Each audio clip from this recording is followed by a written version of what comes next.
shit lah. Nyau, okey tak nyau? Aduh nyau.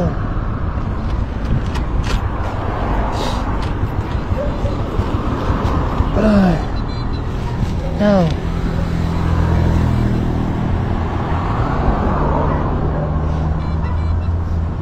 Aduh nyau.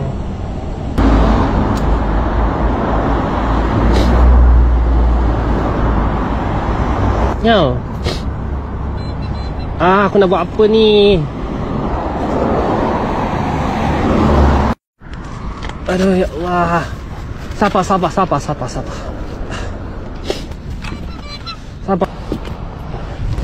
Boleh angkat ke cik? Kucing.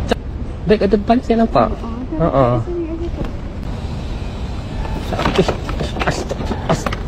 Ya Allah ya Tuhan. Kau ni nyau. Nyau. Aduh nyau ni. Kau ni nyau. Terima kasih Welcome. Sorry. Apa nak buat? Bukan sini ya? Saya mau kena cari je. Tadi tu tempat tak ada x-ray. Tak ada x-ray. Saya kena ronda-ronda lah kot. Baru cari x-ray. Ada di Ataupun sini ada. nak bagi doktor tengok dulu. Boleh lah. Tapi dia tak ada x-ray lah. Ya.